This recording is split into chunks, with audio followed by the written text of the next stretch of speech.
that was good news. That was good news as we continue to watch and manage how this goes. As you know, we loosened some of the restrictions June 1st, and I'm not going to go into all the detail on those. They're all on our dhhs.nebraska.gov/coronavirus webpage. You can go look at, find all those DHMs and guidelines and so forth. And then we're working right now on our phase 3 and phase 4 guidelines, so we can get those out and give people some certainty for what July and August will look like. So we're working on those guidelines right now.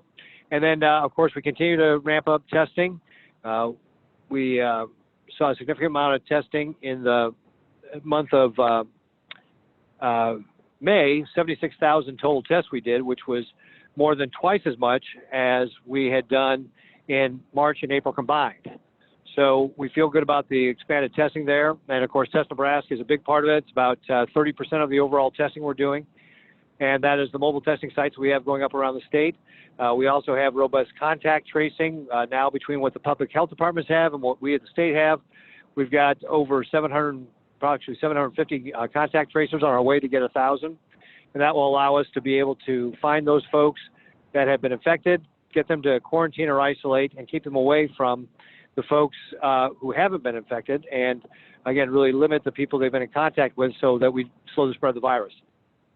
Plenty of lodging space for folks. We've got at least 3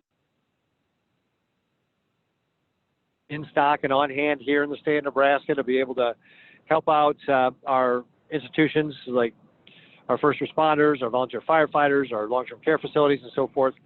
So we've got plenty of PPE along that. We're continuing to work with our at-risk communities like long-term care facilities. We put out a template to them, and now asking them to respond back to us how they're going to manage that through the end of the year.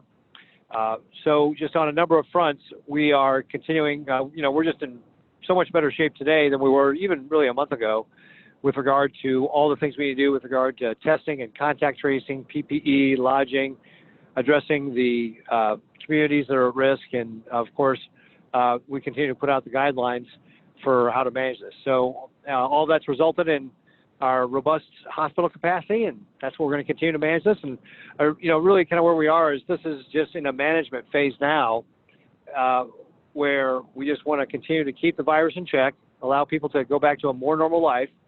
And of course, school is a big part of that. So I appreciate all the work that you all are doing to be able to think about how we get children back in classrooms. I've got meetings this week with folks in higher education to discuss that with regard to how we get those college students back into classrooms this fall.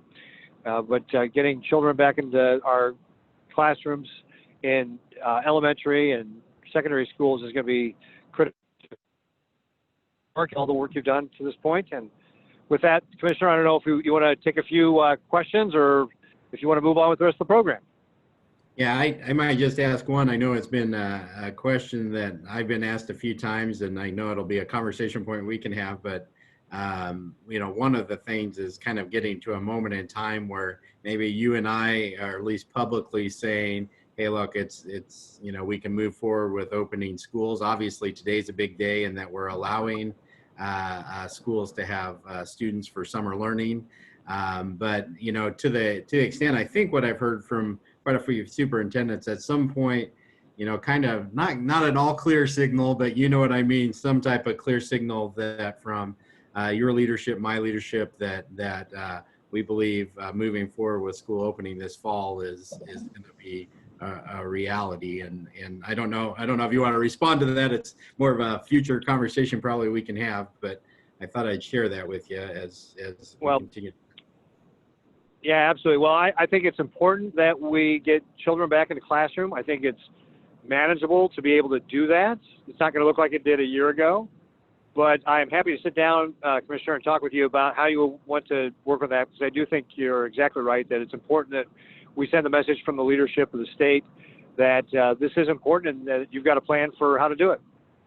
Yeah, no, I appreciate that. And I think folks, almost everyone I talk to feels as if trying to get students back in school is the critical mission right now, and finding a safe way to do it's part of the effort. But have appreciated the ongoing dialogue and efforts to that front all across the state. So So thank you so much for that. All right, if you're able to stay on with us, there might be another point or two to engage you with if you're willing. And otherwise, I'll kind of. Yeah, absolutely. Yeah, I have Jeremy Eshelman on from oh shoot, now I'm dropping it, Jeremy. I'm sorry, Two Rivers. Oh, that's Two that's Rivers. okay, Commissioner. Two Rivers Public Health Department, South Central Nebraska. Yeah, so Jeremy, thanks for joining, and I do appreciate. I've been in multiple meetings with all of the health directors, including even one a quick check-in this morning. So I'll kind of let you walk through that. We got a few topics. What other things are you kind of hearing from your perspective? The types of things that we think schools might need, environmental considerations, and the other topics you might want to address, Jeremy. Yeah, thank you so much, Commissioner. And you'll probably hear me reiterate a lot of the points the governor had made. So I think we're all kind of thinking the same thing in the state. It comes down to a lot of the work that's been done so far, developing a more robust contact tracing ability. And that's one thing we don't talk about behind the scenes a lot is when diseases are reported in Nebraska, how does that work? And I think everyone has got a much better understanding of what public health does at this point. But just to give an idea, typically we may have one or two people in a local health department, especially a smaller local health department like ours, that would do this. We've now expanded that to about 12 people, or we've at least trained up and that have the ability to do that just within our small health department. So in addition, the state has really had a robust effort to train up staff in the state contract or contact tracing ability. So also, if you think over the last several months how the world has changed so much, having much better supplies of personal protective equipment for our frontline folks, and in addition to, just as we're looking across spectrum, our logistical supply chain has caught up quite a bit.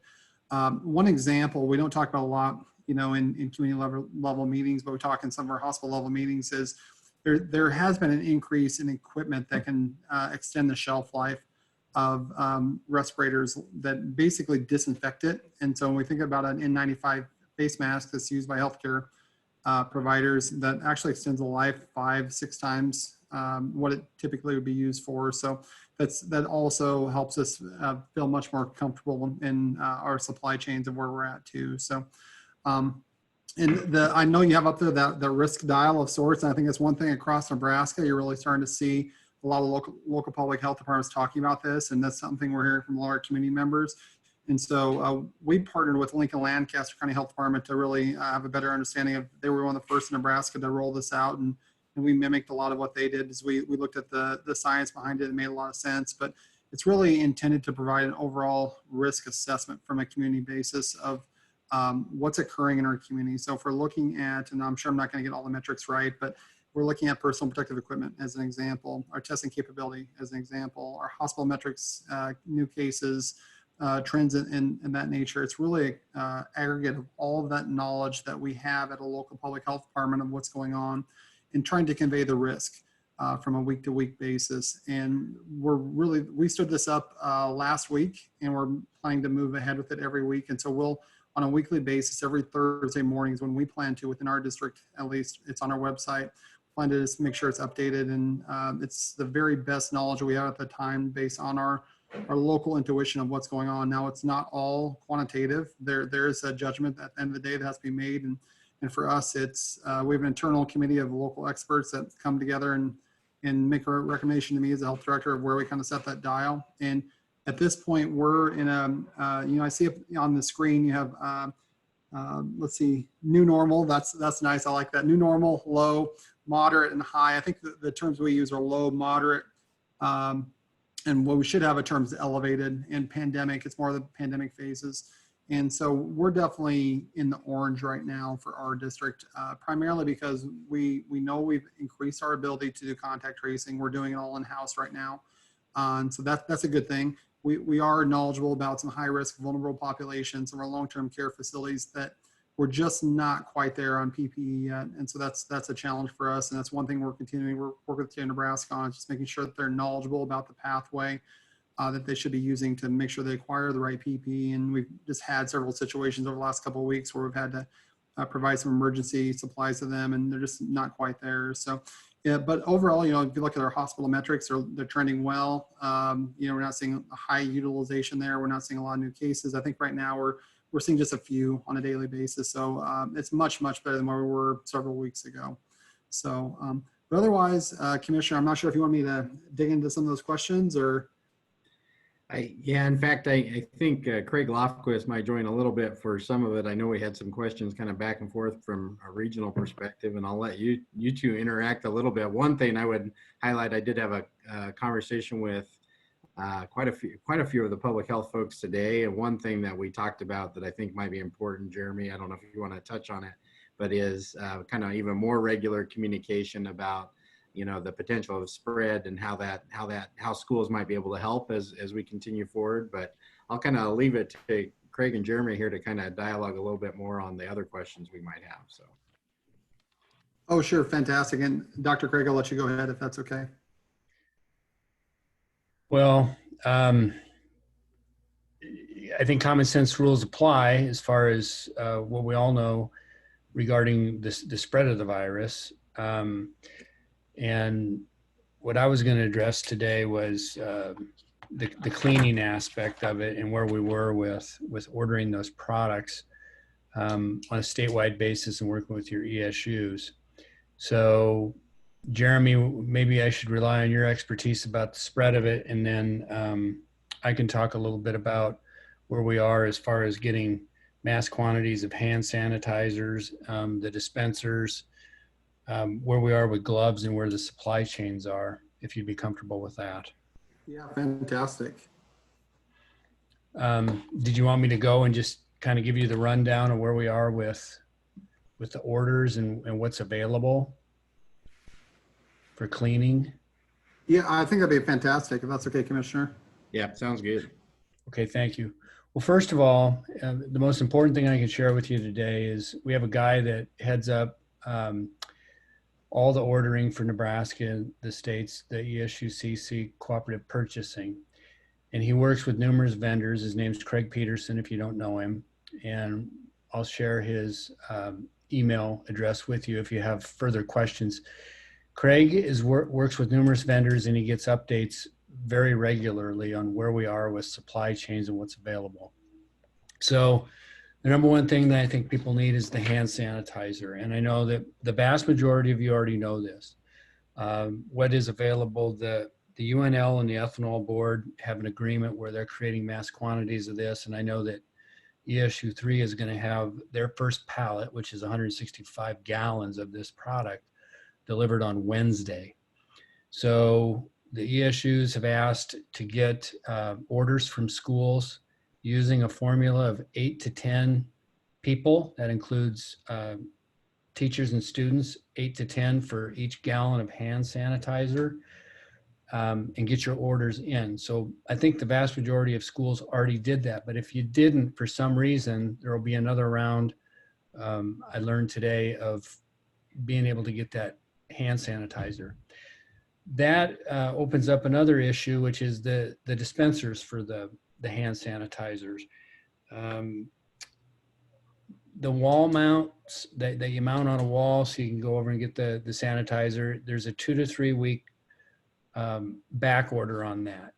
So if you order those, you get them through Craig, it looks like there's a 2 to 3 week back order at this time, so you'll have it for school. That ebbs and flows. All this supply chain stuff, in my opinion, seems to ebb and flow. There are different types of dispensers too, so you don't have to get the wall one. I don't know all of them that are available, but you can work with Craig and he can tell you what's available and how long it'll take you to get. So then what I've learned through this, go ahead. Yeah, one big question for you. So generally, are you finding availability of some of those materials? And then yes, those, yes. Okay. But the next one I was going to talk about is the gloves, and 97% of all the gloves that are created, latex or non-latex, you got to know if your people are allergic to latex, 97% of those are created in China. And from the information that we have, if we're lucky and things are flowing and it's good, we will not have access to those until September. And then October, it looks like, that should be coming through the supply chain. So the gloves are probably the bad news of today. And then the last thing would be surface sanitizers. So talking about wipes, Clorox wipes, whatever, to clean surfaces.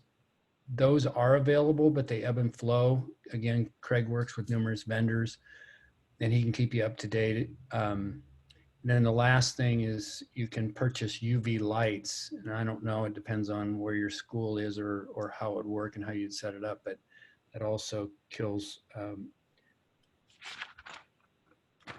germs on the surface. So that's what I have to share. You can contact me also if you don't have Craig's contact information, and we'll make sure that everybody gets it. Thanks, Craig. Some of the questions, I did read through some of the questions that were coming through, and they were talking about masks. And that's one that I don't really know about. I don't think that they're readily available. So one, and I think maybe Lane will. So again, hey, can I interrupt here? Yep. If you're talking about these kind of, supplies, again, this is where we can leverage the buying power of the state. And for example, if you're talking about masks, you're talking about cloth masks. We just received a shipment from the federal government, like 1 million of them. And my understanding is they're sending another shipment, I think maybe like 500,000. So if those are the kind of things you're looking for, reach out to my office and we'll see what we might be able to do for you, depending on, again, what your plans are with regard to how schools are opening up. Yeah, in fact, Governor, we met with some of the DHHS folks, including Danette Smith and I think Lane. I think we're understanding that there's a way to possibly, at least on the masks so far, to work together to help get those distributed to schools. So thank you very much for that. And I think, Lane, I don't know if you want to chime in, but I think we've talked to Doug Carlson a little bit on that front too, right? That's right. Yep. We put Doug in contact too with Craig to see if there could be even greater leveraging of the buying power between state of Nebraska, as well as the work that Craig and the ESUCC do. So, and yes, we saw a DHHS request for masks, Governor. So I think that's something that we'll be having some more conversations about. Okay, great. If you're talking to Doug, you're talking to the right person. Thanks, Governor. I don't know, Jeremy, do you have anything else? I might just kind of keep moving on and make sure we get to the next topics, but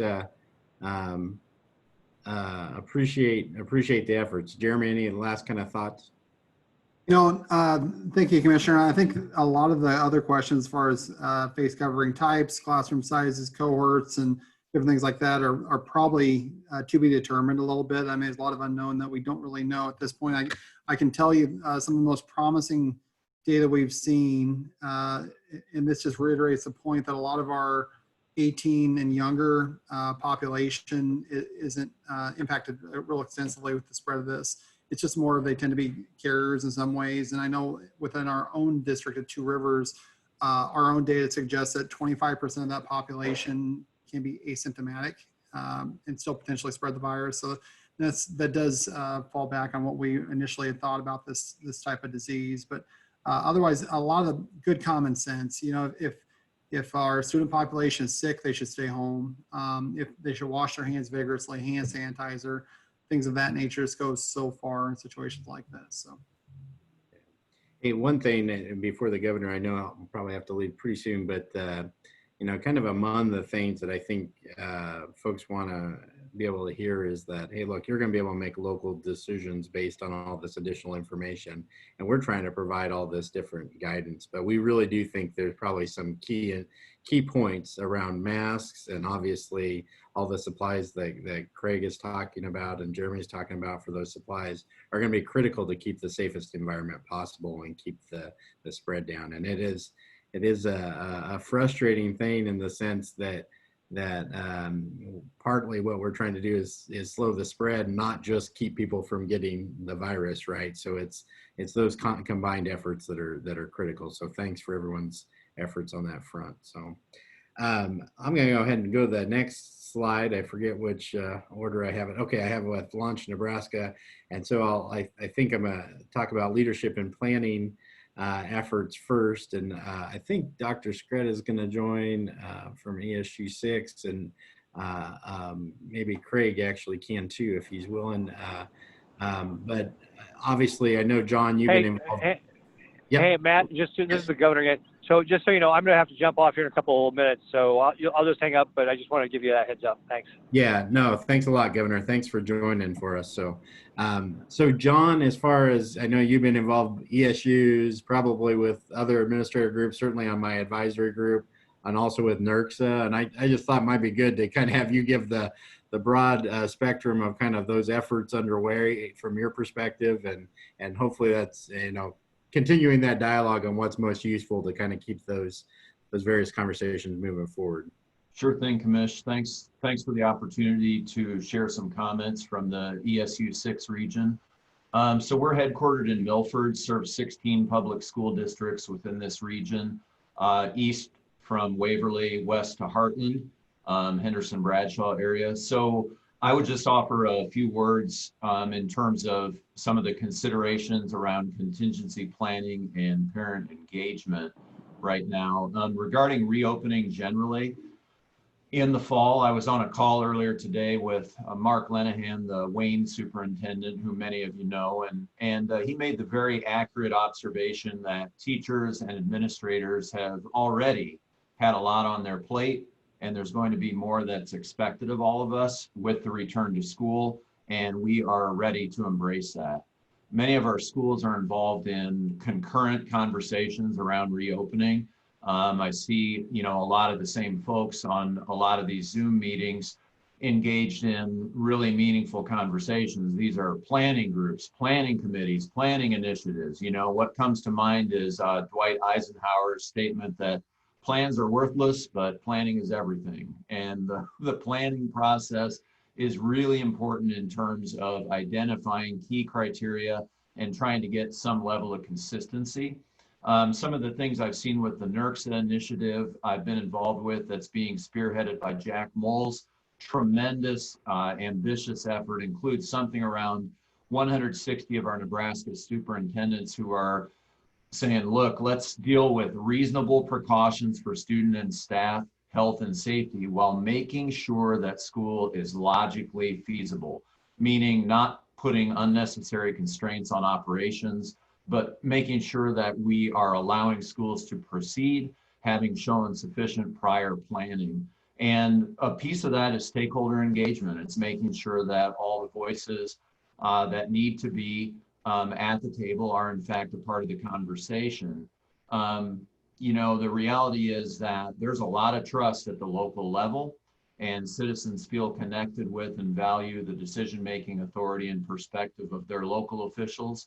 So I really think that what we're all continuing to seek are not edicts or mandates, but considerations and recommendations that can be incorporated into planning. So Launch Nebraska has already proven to be a resource that's been referenced consistently along with CDC guidance. Conversations and topics that have come up pretty routinely around planning at the state and federal levels. One of the things that we think need to be advocated for would be a fuller appreciation of some of the increase in costs and material demands that we've been discussing on this call today related to PPE and acquiring that. The University of Nebraska has got a tremendous initiative underway using ESUs as a drop-off and distribution site for hand sanitizer. We've got that rolling. That's an exciting, part of the answer to one of those questions around hygiene. When we look at reopening schools, a lot of us saw the New York Times editorial page yesterday. It was about the need for parental engagement so that parents feel sufficiently reassured that our schools have taken the COVID-19 threat seriously and are shielding students and staff from harm. And I think that what I'm seeing, and I can attest to our area and across the state with NERCSA schools as well, very healthy dialogue with communities, constituents, and schools. It's underway. Parents are being included. There's been a lot of outreach in the way of communication and soliciting guided input from parents. And that's kind of what I'd offer by way of the home office from Milford and what's happening out here. So thanks. Yeah, thanks, John. I think one of the it's nice to kind of have that broad perspective, and I appreciate you and everyone that's participating in all those conversations. So, and I'll remember the Eisenhower line because I feel like I'm in planning meeting after planning meeting. So thank you for that one. And Dr. Lofquist, so Rule 62 and the state board took up the kind of I'll call it a draft of the petition or the declaratory order. One of the things that we probably had entered into is answering everything in great levels of detail. At one point, we had a potential answer that might have been 25 or pages longer. But one of the things, and we will end up getting that petition adopted, but one of the key things I think that folks need to hear and understand, and even in the state board's conversation, is this dynamic of we are going to be extremely flexible in the rules and regulations as best we can, and some of those details we'll be able to kick out in further guidance as we keep going. But I just wanted to again publicly thank the SUCC for kind of helping organize that petition. We continue to kind of chip away at the various answers on that. We'll get the order itself out pretty soon, but I'll leave it to you if you have anything more you wanted to add on that. I know we'll probably have a little bit more dialogue this week and try to figure out the final timeline for the issuing the order officially.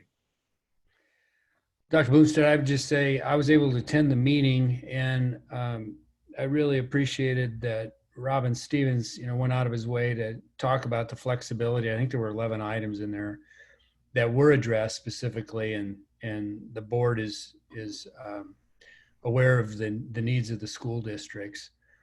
And I also know at the end, number 11, it had some blanks that needed to be filled in, and I think that really was regarding some of the state statutes that still needed to be addressed.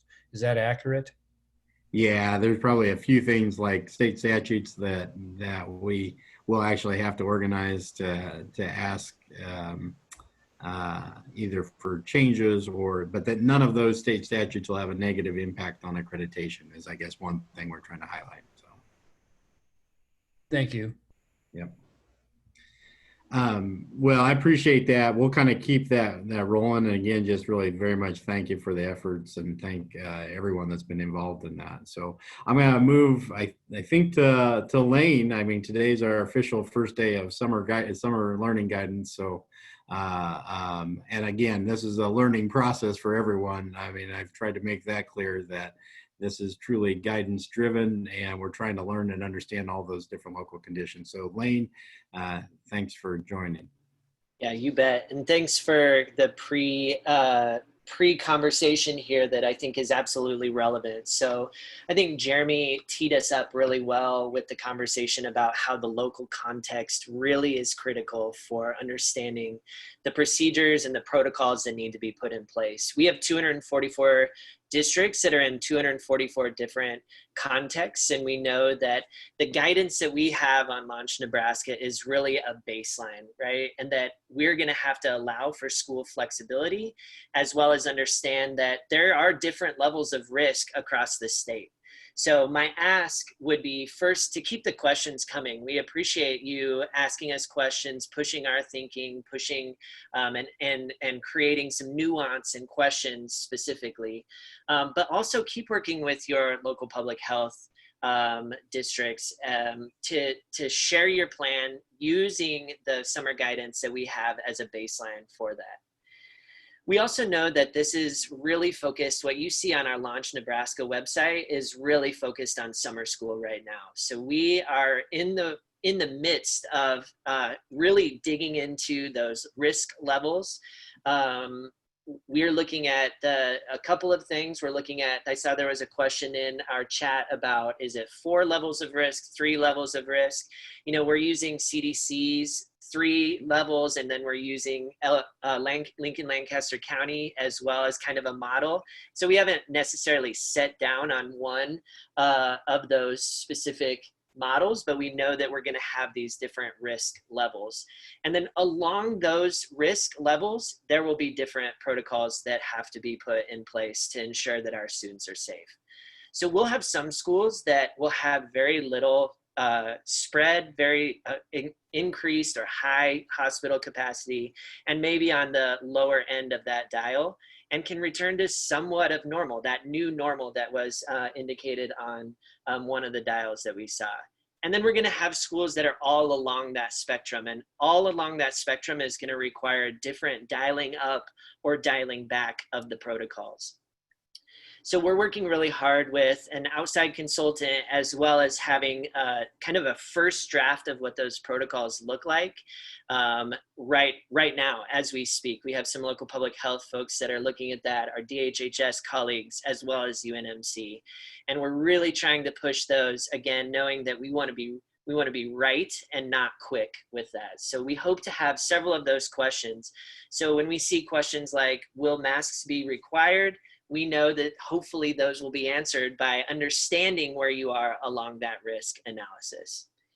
A couple of other things that I wanted to just talk about. There have been several questions about whether the department's going to talk about schedules and what that could look like. Dr. Shirley Vargas is leading the leadership and planning pillar of Launch Nebraska. And Shirley is doing some work and investigation on some of those potential alternate scheduling opportunities that schools could consider. We're also pursuing a contract with another organization that's going to be working closely with a couple of school districts to dig into that specific nuance around scheduling and people allocation. The last thing that I wanted to say is it was based on one of your comments and one of your questions specifically about band and choir that has led us to a partnership with NMEA and the Nebraska Bandmasters. We have a meeting on Friday to speak specifically with Nebraska educators, music educators, on what we need to know that's specific to music education and the safety procedures that we need to have in place there. So that's the kind of questions that we want, because it leads us to these partnerships where we can get some of that clarity. So I will pause there, Commissioner, if there's anything you would add maybe about the risk levels. I know that you have some thoughts on that, and then I will be here for any other questions. Yeah, and so thanks, Lane. And I think, one of the things I maybe just highlight as Lane talks through this that I really want folks to understand, I think as Lane said, hey, look, we kind of put these various protocols out there, but we know you're going to have to adjust based on those local conditions for a lot of different reasons. And that's very much our hope as we keep going, but we do appreciate the questions and the discussion kind of going back and forth. So thanks, Lane. I think we'll, so the next thing we have is digital learning. And so I might just wrap up a little bit more on the Launch Nebraska side.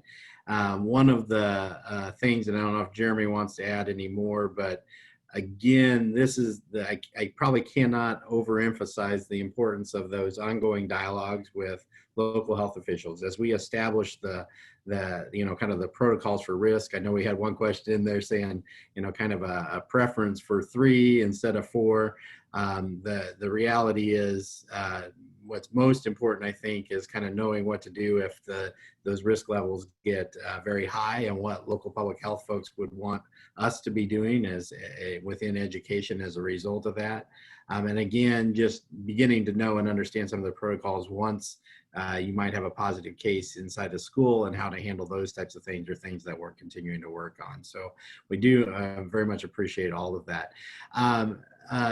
I wonder, Dean, I know we have Bryce also that needs to go on the CARES Act funds, and I wonder if we ought to flip those two around. I don't know how many slides you have, so I looked.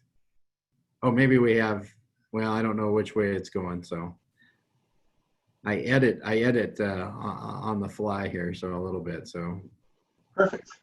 I was gonna end with Dean as the best, I'll say it that way. But Bryce is darn near the best. I was going to say that's kind of a hurtful comment. So just going to touch base on the CARES Act. Want to make sure everybody's aware. We got the CARES Act webpage up last week.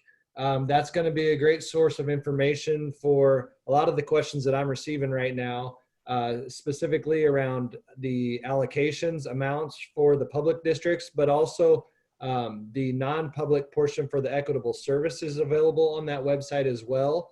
One of the questions I'm getting quite a bit right now, or at least today, has been, is the equitable service portion that shows up on the allocation spreadsheet part of the public schools total allocation. So when they say, when it shows a public school allocation of $1 million and it shows the equitable service amount of 100,000, is that included in the million? The answer is yes. So when you see the equitable service portion, that amount, if you're a public district, when you're planning the use of your funds, you need to subtract that amount out.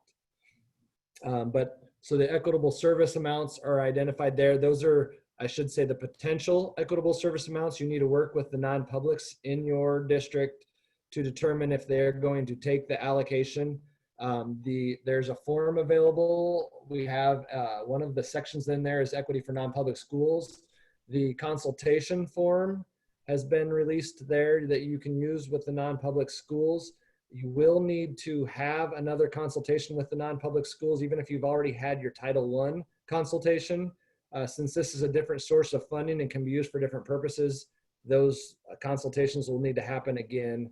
And the consultations for the CARES Act or the ESSERS funds only needs to occur with the non-publics that are located within your school district, which is not the case with the Title I funds. So those are some common questions we get, and I saw that there was a question that popped up there too. So those consultations can begin at any time with the non-publics. Also, when are those due is a question I've received a couple of times.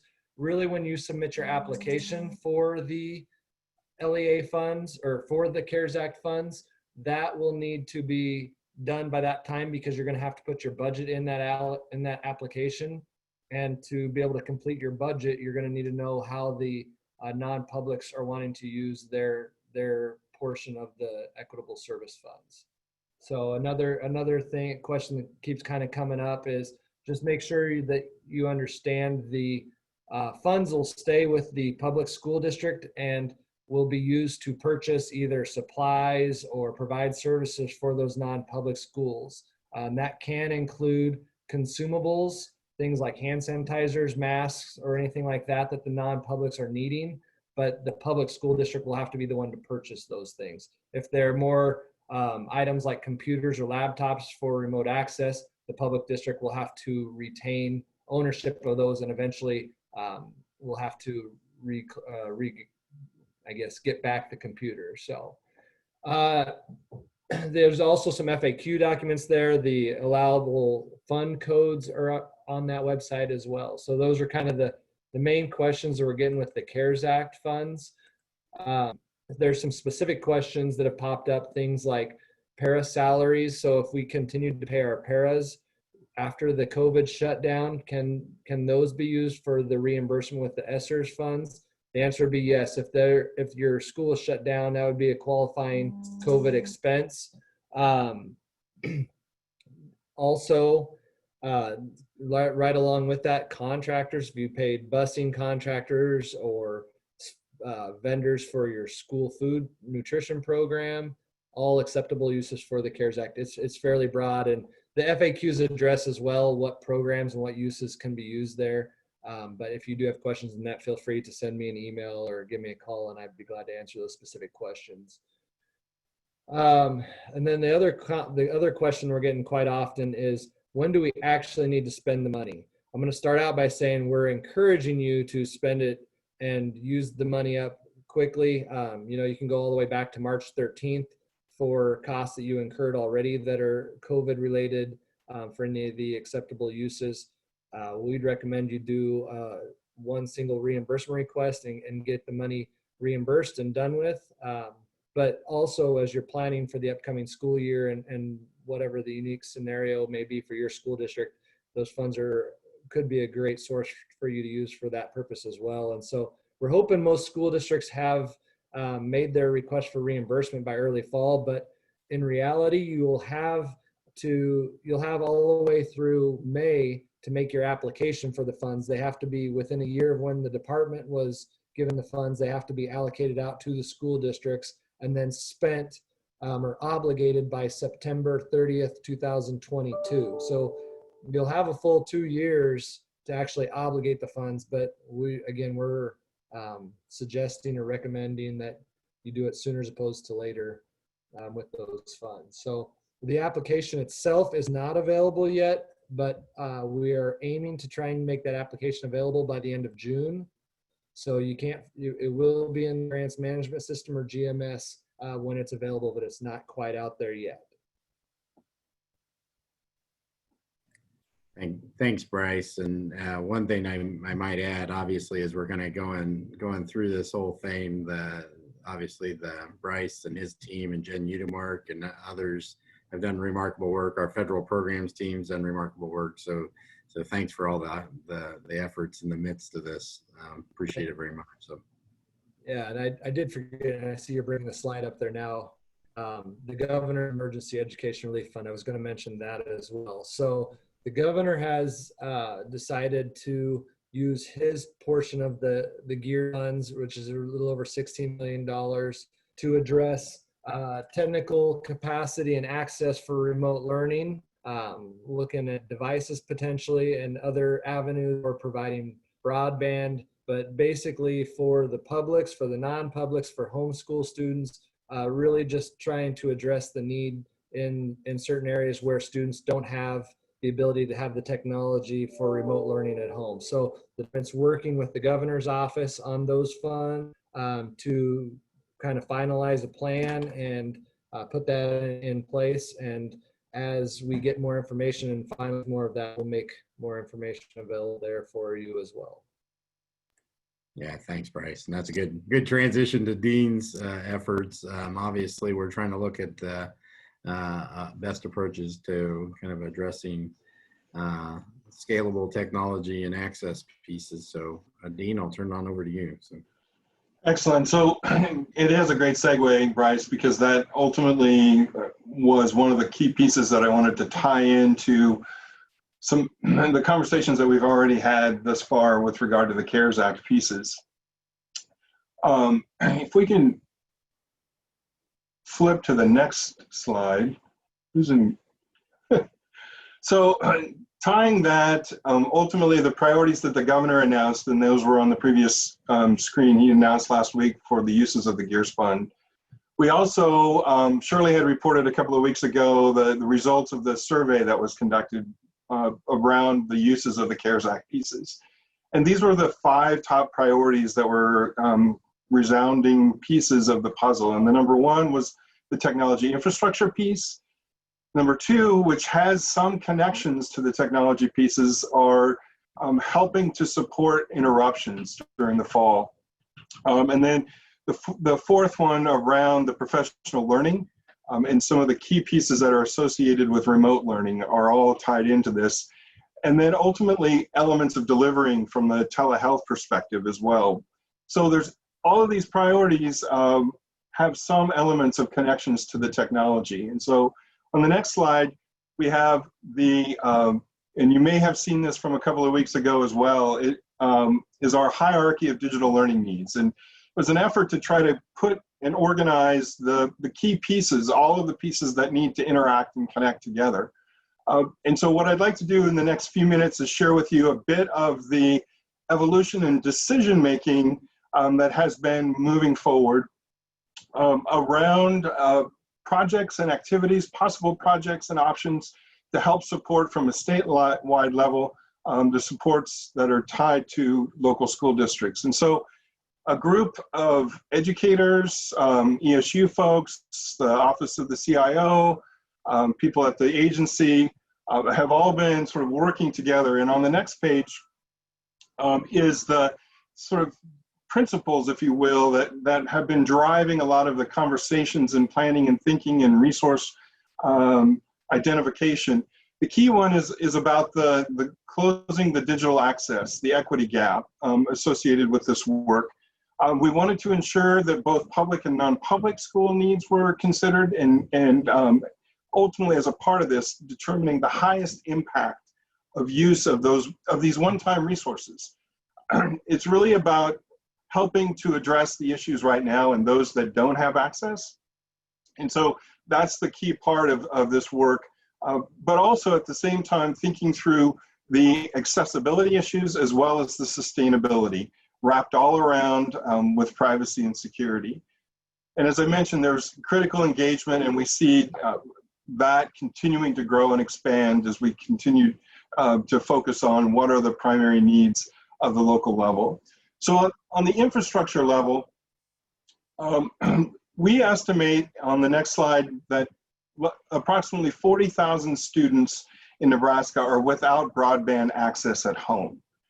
And so as a part of that being the critical problem, ultimately, what are some options, some project options that could be utilized to address this? So as we've worked through some different pieces, it's everything from mobile hotspots to the TV white space, which is kind of an air broadband, broadcasting a broadband signal, all the way to the emerging low Earth orbiting satellite services that are coming. Ultimately, it's a combination of these options that are locally going to help address these particular pieces. And one of the key pieces that I'll talk about in a little bit is capturing some data and information to help us better know what are the different options that districts would be interested in participating / engaging in as a part of that work. So the next level is that of devices. We know from the Future Ready profile, which is the status of technology, educational technology that's been reported by the districts, that as of last fall, in November of 2019, that there are roughly 143,000 students without a school-issued device, K-12. So quick math, at $300 a device, that's about $43 million just to get devices in the hands of those that didn't have a school-issued device. That sort of blows the budget about 9 times, right? And so what are the key things that we need to think about as far as leveraging the marketplace and the ESUCC marketplace and some options there, creating some options around this space, thinking through how is it we can leverage community partners in philanthropy. And so we'll have some additional information and opportunities for that piece of the puzzle coming soon. The next layer was that of the software systems, and these were some of the key software systems that we identified that were of need. The learning management systems, the collaborative learning technologies, including Zoom or Microsoft Teams or WebEx. And so the project options that were identified were, how can we leverage some existing resources for some efficient pricing, doing that more broadly at scale, and what are some options for ensuring access, as well as these coordination around some of the collaborative tools that have come into the space. And so with that in mind, we identified that 41% of public districts that reported on the Future Ready profile, which represented about 53% of the students, reported that they have none or use some other version of something to meet the needs of a learning management system. There's information about what learning management systems are, but essentially what they potentially and have served in districts that use them as kind of a core base of instruction, of continuity of instruction, whether it's remote, whether it's in person, or whether it's some hybrid version. There's a continuity of pulling the pieces together, where it's whether it's the connection to the software, the connection to the data systems, and integration of those particular pieces. And so our project outcomes ultimately really created an opportunity for us to leverage and make some existing resources. And what we found is that the largest footprint in Nebraska for the learning management system was Canvas, which exists in about 31% of the districts, and it's actually one that is used in many of the higher education institutions as well in Nebraska.